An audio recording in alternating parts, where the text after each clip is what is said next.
Magandang araw mga kaibigan.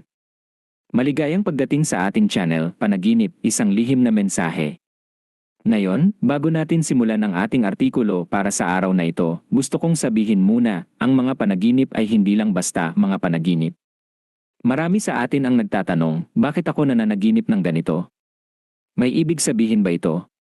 O minsan ay iniisip natin baka naman sobrang pagod lang ako o masyadong iniisip ang mga problema ko. Pero alam niyo po ba na sa loob ng libu-libong taon, ang mga panaginip ay itinuturing na isang langit-nungan, isang sulat na mula sa ating kaluluwa. Sa seryeng ito, susuriin natin ang iba't ibang simbolo na lumalabas sa ating mga panaginip mula sa mga hayop tulad ng mga ahas, aso, pusa, hanggang sa mga lugar, bagay, at sitwasyon na tila ordinaryo pero mayroong di kaaraniwang kahulugan. Hindi tayo basta magbibigay ng mga paano ito ipakahulugan, kundi ibabahagi natin ang holistic na kaalaman at karunungan na nagmumula sa mga sinaunang tradisyon, mga pilosopiya, at ang kaalaman na ipinasa mula sa mga henerasyon hanggang ngayon. Kaya kung handa ka ng buksan ang iyong isip, puso, at espiritu para sa mga lihim na mensahe na maaaring naghihintay lang sa iyo, then you're in the right place. Pumindot lang ng like button, huwag kalimutang mag-subscribe at i-bell ang notification para hindi ka mawawalan ng bago nating pag-uusapan. At ngayon, simulan na natin ang ating paglalakbay tungo sa mga lihim na mensahe ng ating mga panaginip. Sa malawak na tanawin ng holistic knowledge and wisdom, ang panaginip ng isang kahel na ahas ay isang simbolo na may napakalalim at kadalasang hindi nauunawaan ng karamihan. Sapagkat karaniwang kinikilala ito bilang simpleng kakaibang kulay lamang o walang espesyal na kahalagahan, ngunit sa katotohanan, nagdadala ito ng mga lihim na mensahe na malalim na konektado sa pinakaloob na bahagi ng nananaginip na nagsasabi tungkol sa proseso ng pagpapalakas ng loob, pagtuklas ng sariling talento, at pagkakakilanlan sa mga puwersa ng paglikha at pagbabago na kadalasan ay hindi nakikita ng marami. Ang kahel na kulay sa konteksto ng holistic na karunungan ay hindi lamang kumakatawan sa isang kakaibang kombinasyon ng pula at dilaw. Sa halip, ito ay sumasagisag sa angking init ng liwanag ng araw, ang sigla ng positibong damdamin, ang lakas ng pagkamausisa at pagtuklas, at ang koneksyon sa mga puwersa na nagdudulot ng kagalakan at kasiyahan sa buhay. Ang ahas mismo ay isang sinaunang arketipo na nauunawaan bilang simbolo ng pagbabago at paglago dahil sa kakayahang nitong magpalit ng balat. Ito ay kumakatawan sa pag-alis ng mga lumang pagkakahigpit at mga paniniwalang pumipigil sa ating kakayahang umunlad at ng pagyakap sa isang bagong antas ng pag-iral na puno ng sigla at pag-asa. Kapag pinagsama ang dalawang simbolo na ito, ang kahel na kulay at ang ahas, lumalabas ang isang mensahe na mas malalim pa kaysa sa anumang karaniwang interpretasyon ng panaginip, na nagsasabi tungkol sa kahalagahan ng pagkilala sa ating mga kakayahan at talento, sa mga pagkakataong naghihintay para sa atin sa larangan ng paglikha at pagbabago. At sa mga paraan upang gamitin ang ating lakas para lumikha ng mas makabuluhan at masayang buhay para sa ating sarili at para sa iba. Ang kahel na ahas sa panaginip ay kadalasang kumakatawan sa ating creative self, ang mga aspeto ng ating pagkatao na konektado sa ating mga talento, kakayahan sa paglikha, at kakayahang magbukas ng mga bagong pagkakataon sa buhay. Karaniwang iniisip ng marami na ang mga talento at kakayahan sa paglikha ay bihira lamang at kakaunti lang ang mayroon nito. Ngunit ang lihim na mensahe ng kahel na ahas ay nagsasabi na ang lahat tayo ay may mga natatanging kakayahan at talento na maaari nating palakasin at gamitin para lumikha ng mga bagong bagay at pagbabago sa ating buhay. Halimbawa, ang mga sandali ng kagalakan na nararamdaman natin kapag gumagawa tayo ng mga bagay na mahal natin, mga gawain tulad ng pagpipinta, pagsusulat, pagkukumpuni ng mga gamit, o pagluluto ng pagkain, ay maaaring isang senyales na kailangan nating ibigay ng mas maraming pansin sa mga gawain ito. O ang mga ideyang biglang pumapasok sa ating isipan tungkol sa mga bagong proyekto o negosyo ay maaaring nagsasabi tungkol sa ating tunay na kakayahang maglikha at mag-imbento. Ang kahel na ahas ay dumadaan sa ating panaginip upang ipaalala sa atin na hindi natin kailangang maging mga kilalang artista o inhinyero para maging malikhain, kundi sa halip ay matutunan na yakapin ang ating sariling paraan ng paglikha at pagpapahayag, at na ang sigla at init na maaaring nakatago sa ating mga talento ay maaaring magbigay ng direksyon at lakas sa ating landas patungo sa mas makabuluhan na buhay.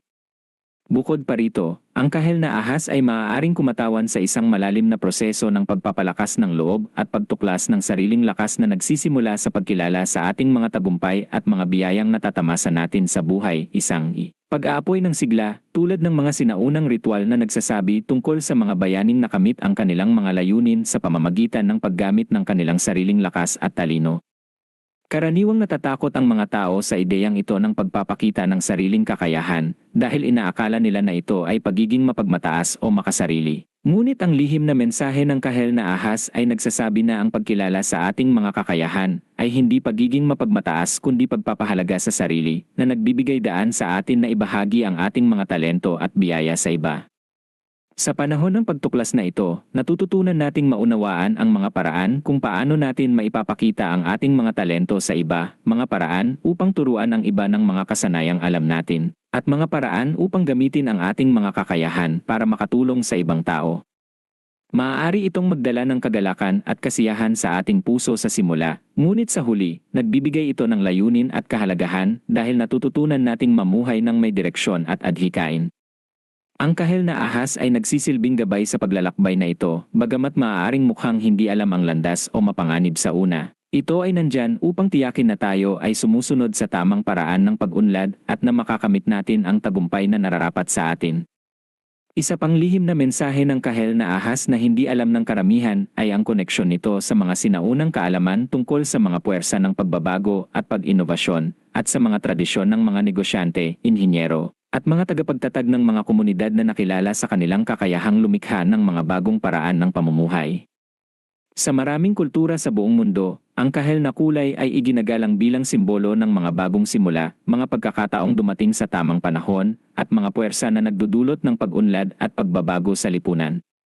Kapag ang kahel na ahas ay lumitaw sa ating panaginip, maaari itong nangangahulugan na tayo ay tinatawag na buksan ang ating sarili sa mga kaalamang ito, na maaaring hindi matutunan sa mga karaniwang paaralan, kundi sa pamamagitan ng ating sariling karanasan sa pagtatayo ng mga proyekto, paghawak ng mga responsibilidad, at pagharap sa mga hamon ng buhay.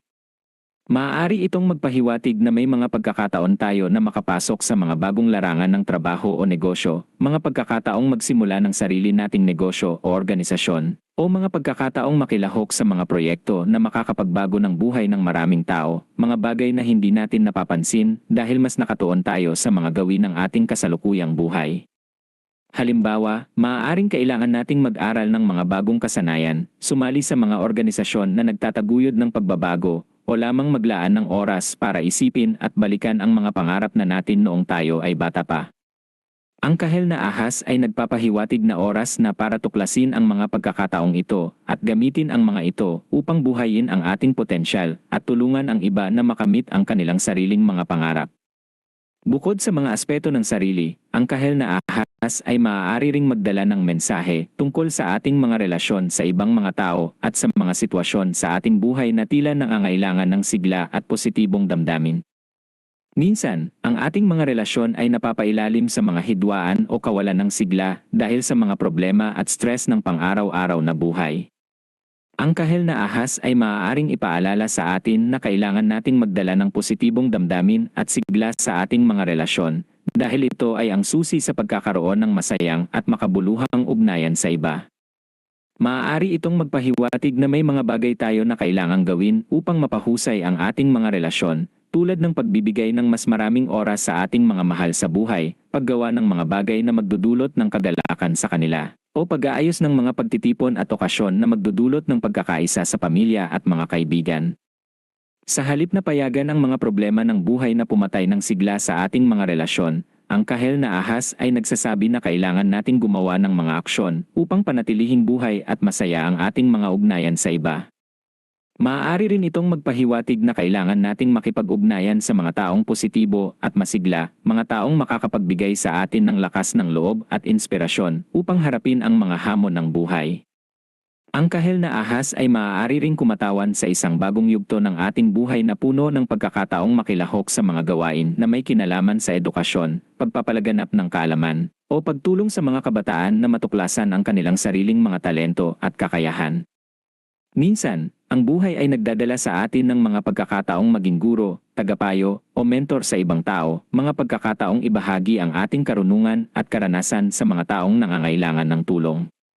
Karaniwang iniisip ng mga tao na ang pagiging guro o mentor ay nangangailangan ng mataas na antas ng edukasyon o karanasan. Ngunit ang lihim na mensahe ng kahel na ahas ay nagsasabi na ang lahat tayo ay may mga bagay na maituturo sa iba. Mga aral na natutunan natin mula sa ating sariling mga karanasan na maaaring makatulong sa iba na harapin ang kanilang sariling mga hamon.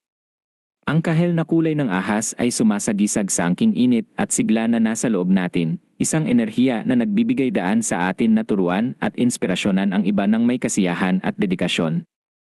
Kapag tinanggap natin ang mga pagkakataong ito ng may bukas na puso at isipan, natututunan nating mas mahusay na kilalanin ang ating sarili bilang mga tagapagtaguyod at tagapag-udyok ng pagbabago, matuklasan ang ating mga kakayahan sa pagtuturo at pagbibigay ng suporta, at makamit ang mga bagay na dati nating akalain na hindi natin magagawa.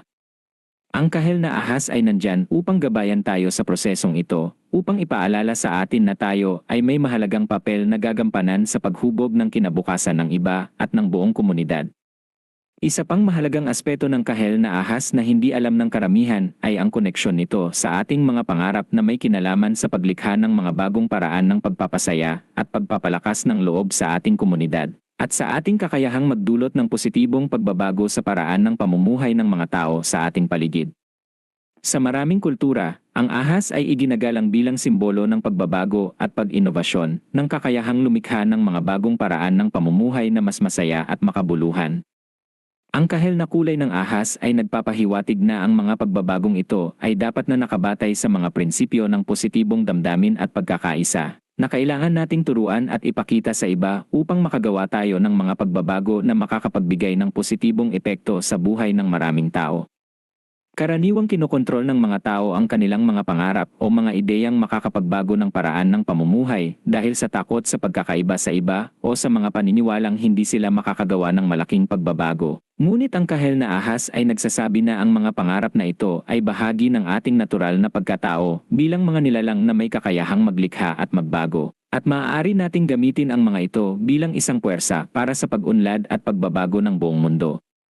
Kapag natutunan nating yakapin at igalang ang mga pangarap na ito, natututunan din nating mas mahusay na makipag-ugnayan sa ibang mga tao na may parehong adhikain. Makita ang mga pagkakataong makapagbigay ng saya at suporta sa mga taong nangangailangan, at lumikha ng mga paraan upang makamit ang mga layuning ito, na nagdudulot ng mas malalim na pagkakaisa sa sarili at sa lahat ng tao na nakikita natin araw-araw. Sa huli, ang pinakamahalagang lihim na mensahe ng kahel na ahas sa panaginip ay ang pag-alala na ang tunay na kagalakan at kahalagahan ng ating pag-iral ay nasa ating kakayahang lumikha, magbago, at ibahagi ang ating mga talento at biyaya sa iba, na hindi kailangan nating hanapin ito sa labas o sa mga material na bagay na pansamantala lamang. Karaniwang hinahanap ng mga tao ang kaligayahan sa mga bagong gamit, mataas na posisyon sa trabaho, o malaking halaga ng pera. Ngunit ang kahel na ahas ay nagsasabi na ang tunay na kasiyahan at kapanatagan ay nagmumula sa loob, sa pagkilala sa ating sarili bilang mga nilalang na may kakayahang lumikha, sa pagtanggap ng ating mga talento at kakayahan bilang mga regalo na dapat ibahagi, at sa pagyakap sa ating tunay na layunin sa buhay na may kinalaman sa paglikha, pagbabago, at pagpapasaya sa iba. Ang paglalakbay tungo sa pag-unawa na ito ay hindi palaging madali. Maaari itong mangailangan ng maraming oras, pagsisikap at pagpapakumbaba. Ngunit ang kahel na ahas ay nandyan upang gabayan tayo sa bawat hakbang ng daan, upang ipaalala sa atin na ang bawat pagkakataong lumikha at magbago ay isang pagkakataon para sa paglago, at na ang sigla at init ng paglikha na nasa loob natin ay maaaring magbigay ng liwanag sa ating sarili at sa lahat ng tao sa ating paligid. Sa pamamagitan ng pagtanggap sa mensahe ng kahel na ahas, natututunan nating maging mas malikhain, mas positibo, at mas malapit sa ating tunay na pagkatao, at sa gayon, maaari nating ibahagi ang ating lakas at karunungan sa iba, na nagdudulot ng positibong pagbabago sa ating sarili, sa ating mga pamilya, sa ating komunidad, at sa buong mundo. At yun na po. Sana ay meron kang natutunang bago ngayong araw, at sana'y mas maging maingat ka na sa mga mensaheng dala ng iyong mga panaginip. Tandaan, ang bawat panaginip ay isang pagkakataong makausap ang sarili mong kaluluwa. Kaya huwag itong baliwalain. Marahil ay meron kang sariling panaginip na gusto mong malaman ang kahulugan, huwag mahiyang mag-comment sa ibaba. At kung nagustuhan mo ito, pindutin ang like button, subscribe para sa iba pang video, at i-share sa mga kaibigan mo na maaaring nangangailangan ng ganitong pag-unawa. Hanggang sa muli, mga kaibigan, ingat lagi at patuloy nating yakapin ang mga lihim na mensahe ng ating mga panaginip.